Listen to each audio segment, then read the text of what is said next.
இன்றைய news channel நண்பர்களுக்கு வணக்கம். நண்பர்களே, இன்று இன்றைய நியூஸ் செய்தியில் நமது விமானப்படை சம்பந்தமான ஒரு முக்கியமான செய்தியினை பார்க்கலாம்.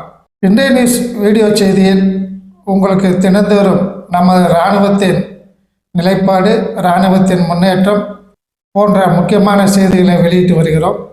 நமது நாட்டின் மீது அதிக பற்று உள்ள நமது இராணுவத்தின் மீது மிக பெருமைப்படுகின்ற இன்றைய நியூஸ் சேனல் நண்பர்கள், தயவுசெய்து இந்த வீடியோவை பார்க்கும்போது நீங்கள் சப்ஸ்கிரைப் செய்யவில்லை என்றால் தயவுசெய்து இன்றைய நியூஸ் யூடியூப் சேனலுக்கு சப்ஸ்கிரைப் செய்து கொள்ள முடியும். கடைசியில் இந்த வீடியோ உங்களுக்கு பிடித்திருந்தால் இது போன்ற செய்திகள் தொடர்ந்து நாங்கள் வெளியிடுவதற்கு எங்களுக்கு ஊக்கமளிப்பதற்காக கீழே உள்ள லைக் பட்டனை லைக் செய்வதோடு உங்களுடைய பிற நண்பர்களுக்கும் ஷேர் செய்து இந்த வீடியோ சேனல் வளர்வதற்கு உறுதுணையாக இருக்குமாறு அன்புடன் கேட்டுக்கொள்கிறேன். வாருங்கள் நண்பர்களை, வீடியோக்குள் செல்லலாம். நண்பர்களே, நமது விமானப்படை பல ஆண்டுகளாக ரஷ்யா, பிரான்ஸ் போன்ற நாடுகளிலிருந்து தான் ஏராளமான விமானங்களை வாங்கி பயன்படுத்தி வந்தன. இதன் காரணமாக நமது நாட்டின் அந்நிய செலவாணி வெளிநாடுகளுக்கு சென்று கொண்டிருந்தது. மேலும் அந்த நாடுகள் நமக்கு வழங்க வேண்டிய அந்த விமானங்களை வேண்டுமென்ற சில வருடங்கள் காலம் தாழ்த்தி வழங்க ஆரம்பித்தன. 1960ஆம் ஆண்டுகளிலிருந்தே நமக்கு மிக நெருக்கமான உறவு கொண்டுள்ள ரஷ்யா நமக்கு முதலில் MiG-21 என்ற விமானத்தை நமக்கு வழங்கி அதனை நமது உள்நாட்டிலே தயாரித்து கொள்ளலாம் என்றும் கூறி அனுமதி வழங்கியது. அதற்கு அப்புறம் MiG-23, MiG-27, MiG-29, Su-30 MKI போன்ற விமானங்கள் எல்லாம் நாம் ரஷ்யாவின் அனுமதி பெற்று அந்த நாட்டின் விமானங்களை நமது உள்நாட்டிலேயே நாம் தயார் செய்தோம். அவ்வாறு தயார் செய்யும்போது ஒரு குறிப்பிட்ட அளவிற்கு நமது உள்நாட்டு பாகங்களையும் மீதி உள்ள பாகங்களை ரஷ்யாவின் பாகங்களையும் அந்த விமானத்தில் நாம் பயன்படுத்த வேண்டும்.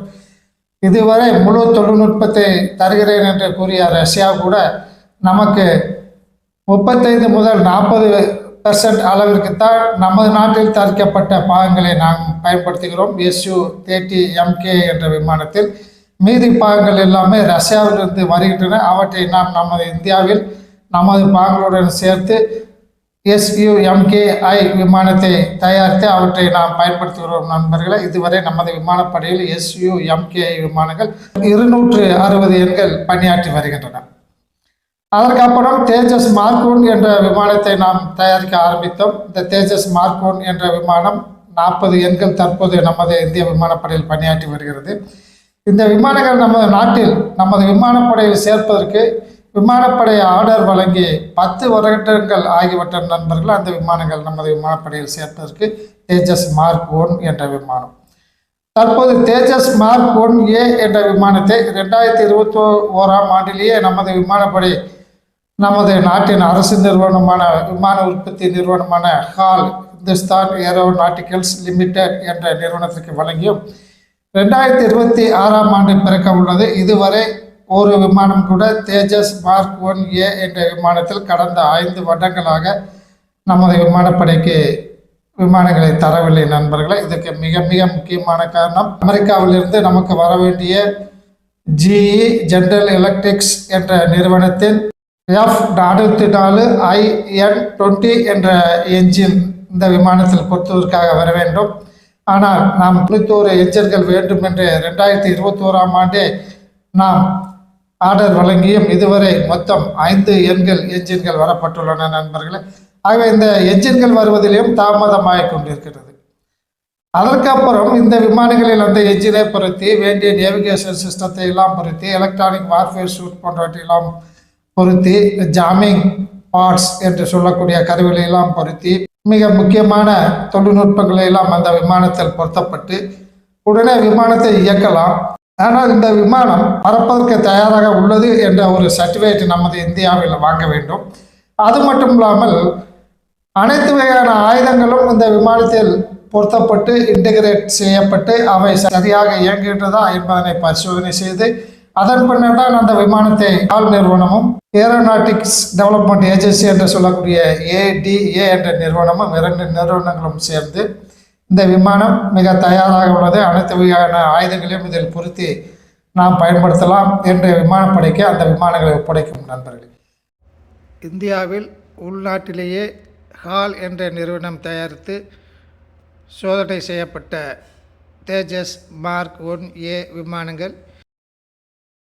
ஆக இந்த விமானம் அசம்பிள் செய்யப்பட்டு அதில் தேவையான சாஃப்ட்வேர் மற்றும் எலக்ட்ரானிக் வார்ஃபேர் சூட் போன்ற அனைத்து வகையான சாஃப்ட்வேர்களும் அவற்றில் நிறுவப்பட்டு முக்கியமான நமது இந்திய தயாரிப்பு ஆயுதங்கள், வெளிநாடுகளிலிருந்து இறக்குமதி செய்யப்பட்ட ஆயுதங்கள் இவை எல்லாமே மிக சரியாக இயங்குகின்றன என அவை பரிசோதனை செய்த பின் தான் அந்த விமானங்களை விமானப்படைக்கு ஒப்படைக்கும் போது சுமார் 10 வருடங்கள் ஆகின்றன நண்பர்களை விமானங்களை விமானப்படைக்கு ஒப்படைப்பதற்காக.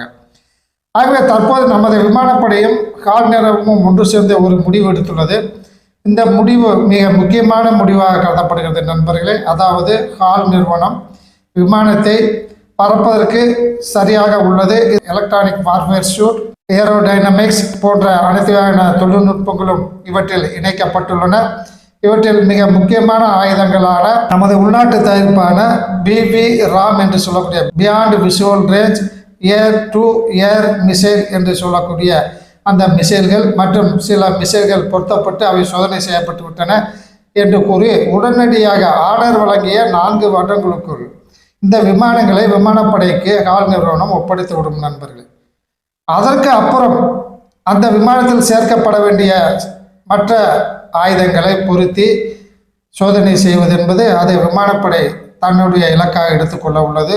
அதற்கு பின்பும் அந்த விமானத்தில் ஏதேனும் தொழில்நுட்பங்கள் அல்லது ஆயுதங்களை பொருத்தி இன்டகிரேட் செய்ய வேண்டும் என்றால் அந்த பணியையும் விமானப்படையை ஏற்றுக்கொள்ள உள்ளது. இதன் மூலம் தொடர்ந்து அதிகமான விமானங்களை தயாரித்து அவற்றில் முக்கியமான ஆயுதங்கள் பொருத்தப்பட்டு முக்கியமான தொழில்நுட்பங்கள் சேர்க்கப்பட்டு அந்த விமானங்கள் உடனுக்குடன் விமானப்படைக்கு சேர்க்கப்பட உள்ளது நண்பர்களே. இதன் காரணமாக பின்னால் இருந்த விமானத்தில் என்னென்ன மிசைல்கள் பொருத்தப்பட வேண்டுமோ, என்னென்ன ஆயுதங்கள் பொருத்தப்பட வேண்டுமோ, என்னென்ன கிளைட் பாம்ஸ் போன்றவற்றை பொருத்தி பரிசோதனை செய்ய வேண்டுமோ இவற்றையெல்லாம் நமது விமானப்படை அவற்றை செய்ய உள்ளது.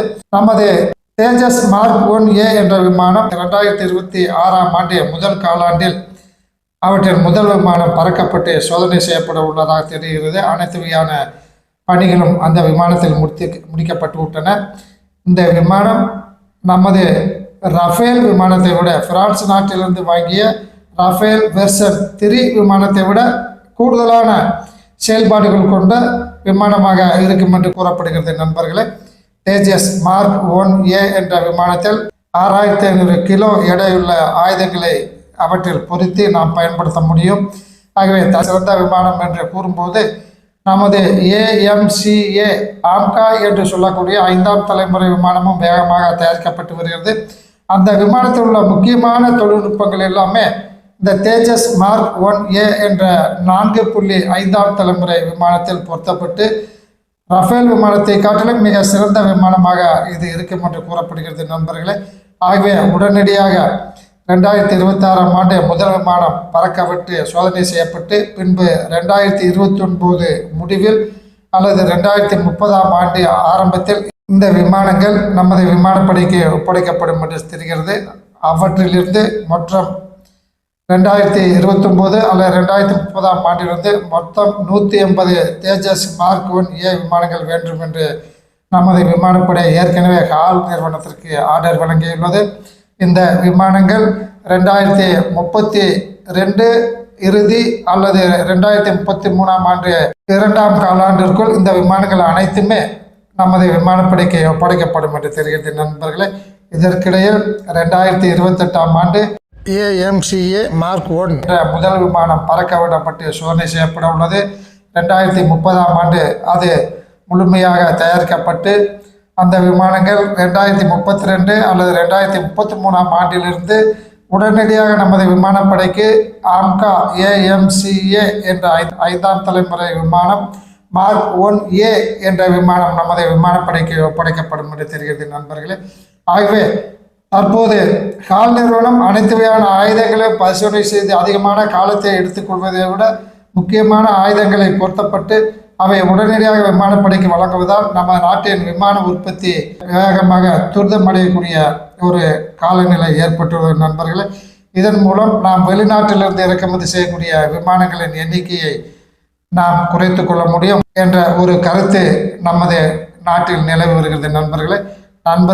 இத்துடன் இன்றைய நியூஸ் இந்த வீடியோ செய்தியை முடித்துக் கொள்ளலாம். நன்றி, வணக்கம். இதுபோன்ற இராணுவத்தின் வளர்ச்சி, நாட்டின் வளர்ச்சி, பொருளாதார வளர்ச்சி போன்ற செய்திகளை உடனுக்குடன் தெரிந்து கொள்ள இன்றைய நியூஸ் சேனலுக்கு சப்ஸ்கிரைப் செய்து கொள்ளவும்.